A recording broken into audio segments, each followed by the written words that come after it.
Hello, fellow tabletop role players. Welcome to the Spirit of 88. I am Aldo, your host, and today I'll be introducing you to the Roll20 character sheet that I commissioned for Supers Revised, which is a rules light tabletop superhero role playing game published by Hazard Studios.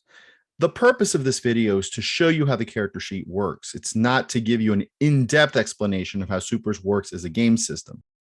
That being said, I will be giving you a brief system primer just so that you can better understand the character sheet's functionality. I'll use Freedom Star, an NPC superhero who appears in my self-published setting book, The SUPERS, to walk you through both the system primer and through an explanation of how to use the character sheet. That being the case, let me punch up Freedom Star's character sheet. And there you have it. All right, so let's jump right into this system primer. There are three things that I need to explain in order to give you a basic understanding of supers, and those are attributes, ratings, and task resolution. Let's start with attributes. There are several different kinds of attributes in supers, and you'll see them all designated on the character sheet by these blue headers. And I'm going to talk about them one at a time here. So first up, resistances. Resistances are attributes that characters can roll in order to resist harm that might be coming their way, be that physical, mental, or emotional harm. Resistances also deplete during gameplay, as any damage that a character does take gets deducted from their resistances, and when any one resistance reaches zero, the character is considered incapacitated. The next attribute set that I'd like to discuss are aptitudes, and aptitudes represent relatively mundane things that characters can do. Now, don't get me wrong. When I say relatively mundane, I don't mean that these things are unimpressive. I simply mean that these are things that real people in the real world could feasibly do. So, for example, leaping over a fence or picking a lock or performing brain surgery are all things that might be governed by aptitudes, but none of them are unimpressive, especially not brain surgery. That being said, we all probably know people in the world who can do at least some of these things. And so therefore, they are relatively mundane when compared to the next attribute set that I'd like to talk about, which are powers. And powers are definitely things that are way beyond the ability of normal people to do. This might be shooting eye beams or lifting a semi-truck with the power of your mind, or blinking from Miami to New York in an instant. Clearly things that nobody in the real world can do, and so therefore they are classified as powers. There are a few other attributes on this character sheet that we should talk about. One is initiative. Initiative, like in most role-playing games, determines when your character goes in a combat round. And the only thing that I should say relative to the character sheet specifically with initiative is that it takes full advantage of the combat tracker that is part of the Roll20 experience. We also have advantages, which are little perks that characters have, or disadvantages, which are situations that are likely to complicate a character's adventuring career. And then we have competency dice, which are a resource that characters can expend in order to modify rolls or otherwise modify gameplay. Of all the attributes that I've explained, the ones that are most important for how this character sheet works are resistances, aptitudes, and powers. And we'll talk about that more in a moment. But now that you understand what attributes are, let's go ahead and talk about ratings. Ratings are the numbers that are associated with attributes. And in order to understand ratings, you need to understand two things. One, that Supers Revised is a dice pool system, and two, that it only uses D6. So any rating that you see on the character sheet, it represents a number of D6. For example, if you go to Freedom Star's resistances and look at his composure, he has a composure of 4. That means he has 4d6 in composure. If you go to his aptitudes, he has an academia of 3. That means he has 3d6 in academia.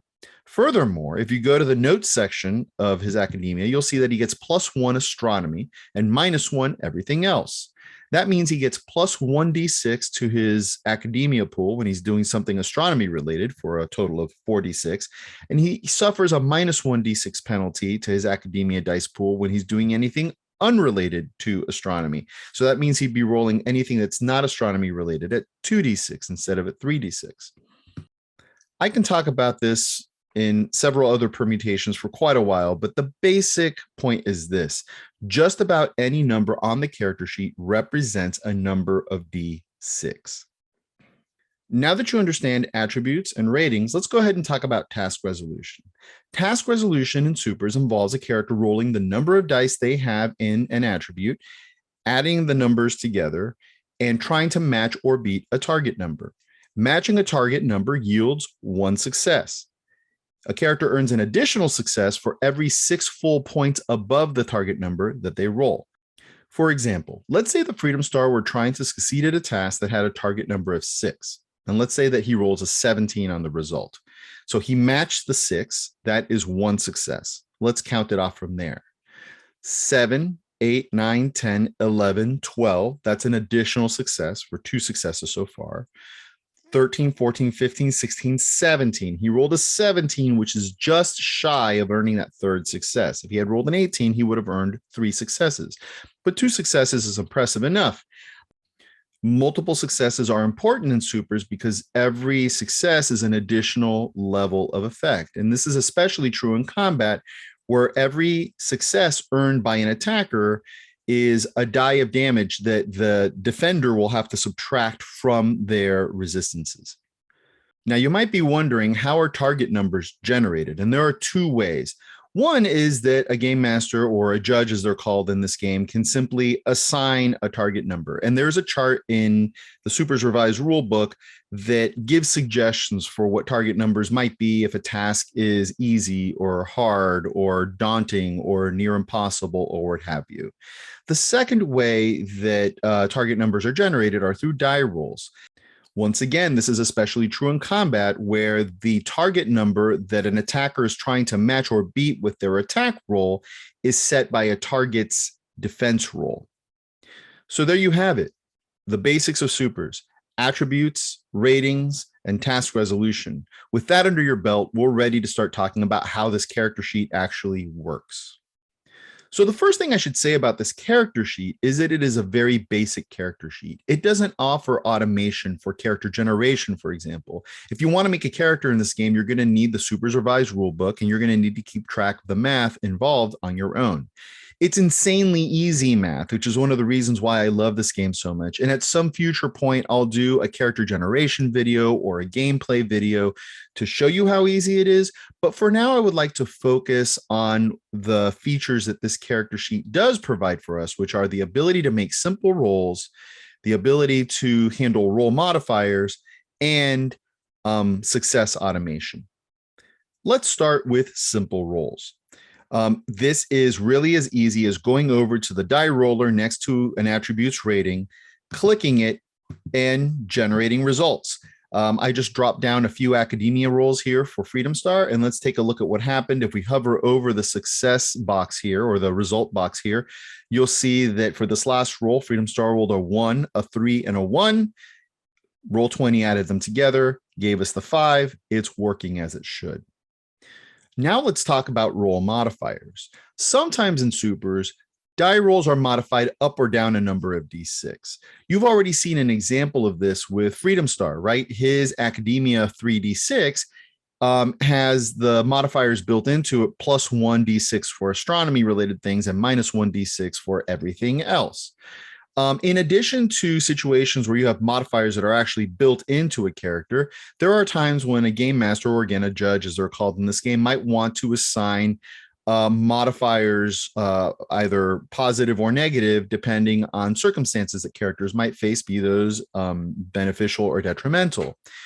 Fortunately, this character sheet provides us with a feature that allows us to account for such modifiers during gameplay. And this is how you turn it on. If you go over to the Supers Revised logo here and drop down to the row right below it, to the extreme right, you'll see the roll modifiers box. It defaults to off. I'm going to turn it on. And now we are ready to show you how this feature works. But before we do so, let's put Freedom Star in a little bit of a situation. Freedom Star is on a moon base in a laboratory using instruments to scan a spatial anomaly that has appeared near the moon. He's going to make an academia roll, but fortunately, it's an astronomy related roll, so he gets plus 1d6 to his roll. In addition, the judge tells Freedom Star's player that he can add an additional d6 to the roll. He doesn't tell him why, but secretly he knows that it's because this anomaly was created by a villain that Freedom Star's faced before. And so the judge figures that Freedom Star might have a better shot at figuring out what's going on here. So he gets plus 2d6 to his roll. Now, I've already clicked on the roll modifiers feature. So all I have to do now is click academia. And now I get a prompt plus or minus d6 modifier. And I know that I get that 2. So I'm going to drop that in there. And then I'm going to hit submit. And there you go. I get a result of 16, right? If I hover over the box, we're going to notice a few things that we need to talk about, though. First of all, it rolled 5d6 as it should, right? We know that he had a plus 2 modifier to his roll. He has a base 3d6 in academia. It rolled 5 dice, perfect. However, one thing that you'll notice here is that it kept the 3 highest numbers, the 6, and the 4, and that it dropped the 2 lowest numbers, which are the 1 and the 2. Why did that happen? That happened because of a quirk of aptitudes. Remember earlier, I said that aptitudes represented relatively mundane tasks. That means that anything that is done with an aptitude caps off at 18. And the way that that works in the system is that if you roll more than 3 dice, you keep the 3 highest and drop the rest. Roll20 is doing that for us whenever we roll under the aptitude column. You don't have to think twice about it. That's just an additional thing on the side. For now, though, let's focus on the question of whether or not Freedom Star succeeded at this roll. The player asks the judge, what was the target number? The judge says 10. So that means that Freedom Star earned 2 successes, right? 1 for matching the 10 and 1 for getting 6 full points above that 10. That's 2 successes. Figuring that out is easy enough, but this character sheet offers us another feature which does that work for us automatically. And that's what I'd like to show off now. So I'm going to go back and I'm going to turn off the roll modifiers option here so it doesn't sort of insert itself into what I'm about to do. And I'm going to turn on the success automation option here. Now, you'll notice that when I click on this pull down menu, it gives me several options: non-combat, offense, defense, and query.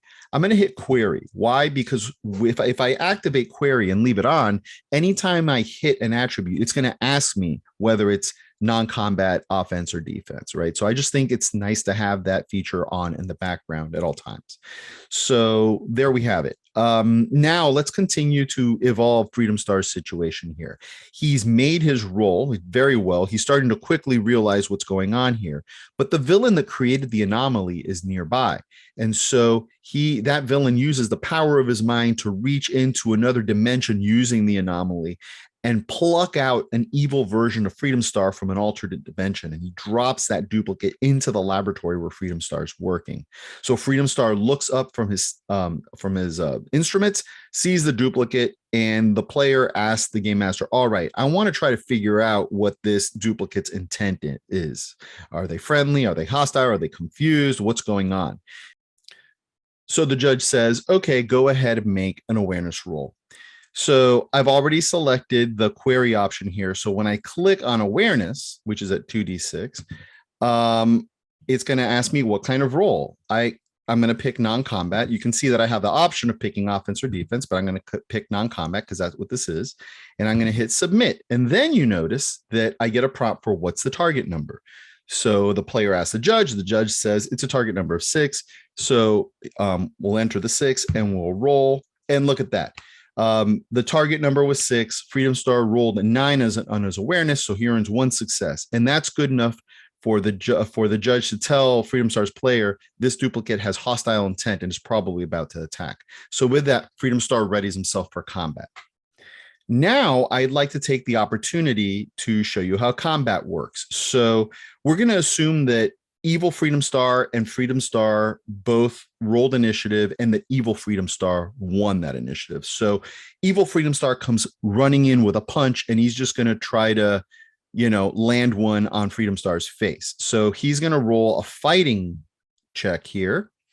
And now I'm going to select offense because He's punching Freedom Star, and I'm going to hit submit.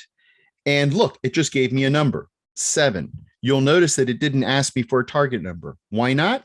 Because I don't know the target number yet. The target number is determined, in this case, by Freedom Star's defense roll, right? So that's what we're going to do now. We're going to go over to reaction because Freedom Star's player decides that Freedom Star is going to try to dodge back from the attack. And so we're going to hit reaction. And then we're going to select defense. And then we're going to hit submit. And now it's asking me what's the attack result. We know that evil Freedom Star rolled a 7. So we're going to enter that 7 there. And then we're going to hit submit. And look at that. Freedom Star rolled a 14 on his defense roll, which is way better than the 7 rolled to attack by evil Freedom Star. So Roll20 tells us 0d6 damage. Freedom Star has managed to evade the blow, and now he's going to counterattack. Now I'd like to do something a little different and use one of Freedom Star's powers to attack evil Freedom Star. Freedom Star has a magical ring, essentially, that is called the Freedom Ring that allows him to summon celestial energy to use in various different ways, including to create kind of like hard-like constructs. You'll see that on the character sheet, it's expressed as energy control 5, but he has a +1 d6 when he uses it for defense, and he has a -1 d6 when he uses it for offense. Even with the -1 d6, it's still better in terms of damage than his regular old punch. So he's going to create an energy shield and use it to ram into evil Freedom Star. And what this is going to do is that it's going to give me an opportunity to show you how the success automation works in tandem with the roll modifiers option. So we're going to keep the query in place with the success automation, but now I'm going to turn back on the roll modifiers option, and we'll see how they work together. So Freedom Star is attacking evil Freedom Star. He rolls his energy control power, and we are asked, what kind of roll is it? It is an offensive roll. So we select that, hit submit, and now we're asked, what modifiers does he get? Well, we know that he's using it for offense, so he's going to suffer a -1 d6 penalty for that. So we'll put -1, we'll hit submit. And what do we get? We get a 21, which is not a bad roll. Not at all, right? A 21 to strike. But again, we don't know what the target number is yet because that depends on evil Freedom Star's defensive roll. So even evil Freedom Star is going to use his Freedom Ring, which is probably called like a Tyranny Ring or something like that. But we're going to keep the same stats as Freedom Star's ring. And he brings it up to block the shield bash that Freedom Star's coming in with. So we're going to do the same thing here. We're going to hit energy control for him. Now we're going to pick defensive roll, hit submit. We're going to say that he has a +1 modifier because he is using it for defense, and that's how the power is built.